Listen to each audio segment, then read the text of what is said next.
نطلع فاصل ونرجع تاني، ابقوا معانا.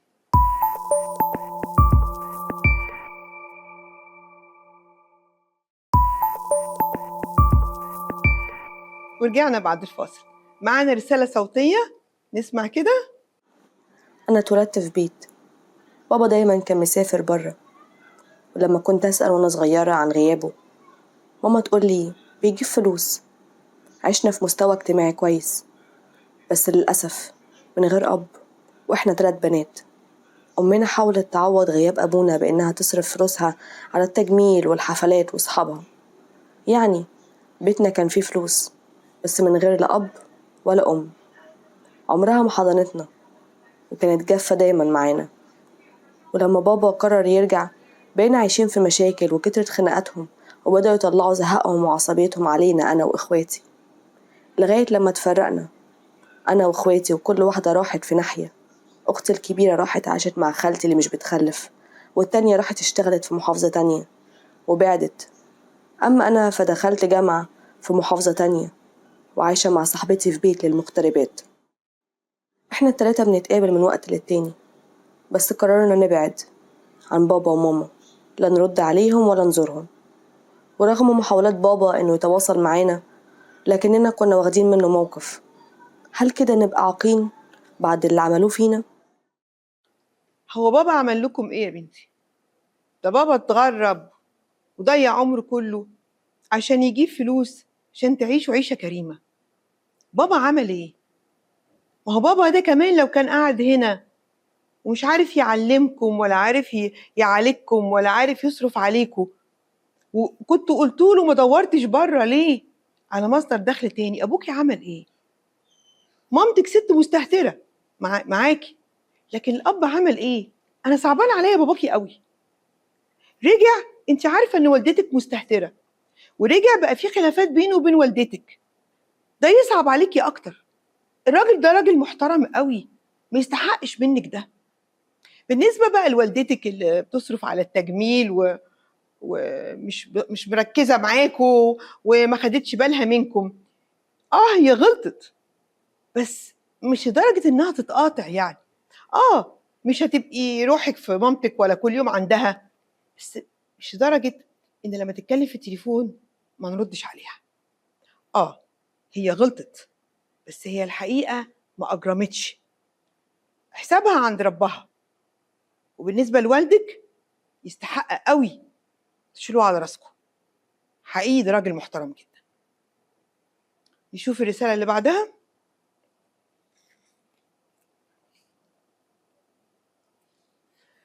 جات لنا رسالة بتقول: أنا واحدة عايشة مع بابا اللي اتجوز بعد وفاة ماما من ست مسيطرة، وشخصيته ضعيفة جدا قدامها لدرجة إنها منعته يصرف عليا، وخلاني أشتغل من وأنا صغيرة في سنتر عشان أجيب مصاريف دراستي. وبابا ما كانش بيعترض على أي حاجة مراته بتعملها معايا، عمره ما دافع عني ولا حسيت إنه خايف عليا، لدرجة إن مراته قررت تجوزني واتحايلت على بابا إن هو يجبرني على جوازة مش أنا عاوزاها، وهو وافق برضه ولا كأني بنته.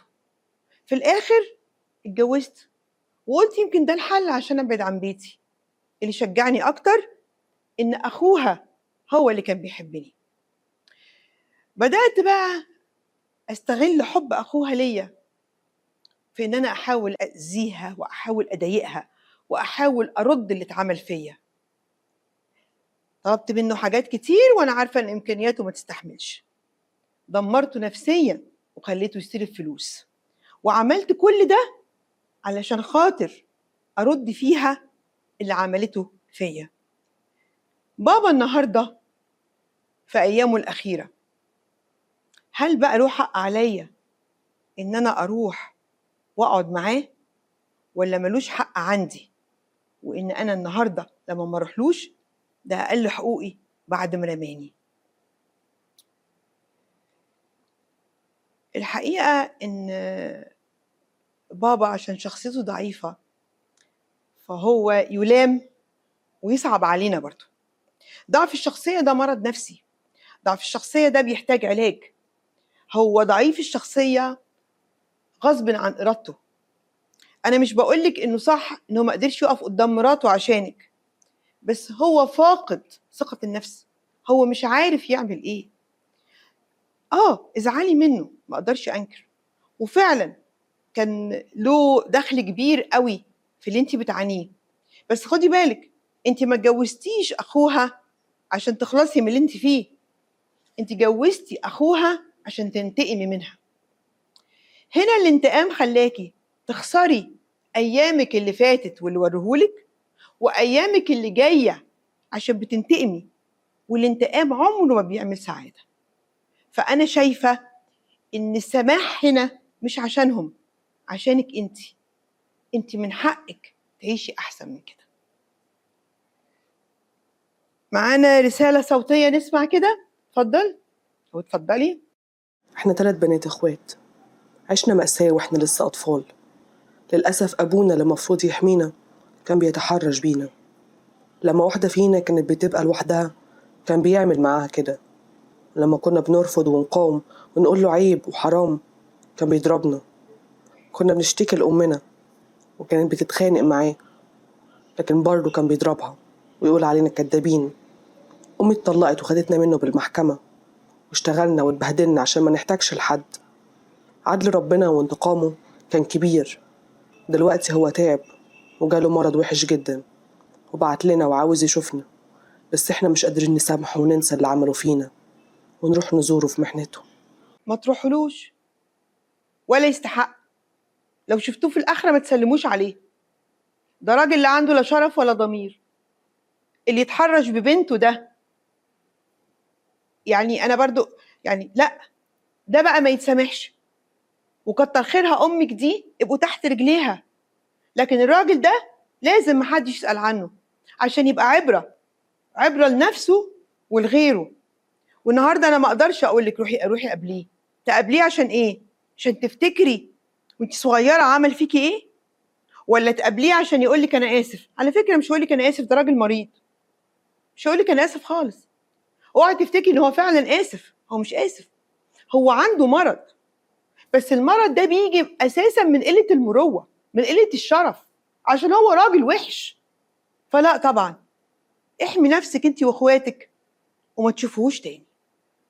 بس الحقيقه عوضي امك ست محترمه قوي قوي قوي، ويا ريت اللي عمله والدك معاكي ما يأثرش في حكمك على الرجاله، لان مش كل الرجاله ما عندهاش شرف ولا ضمير زي ابوكي.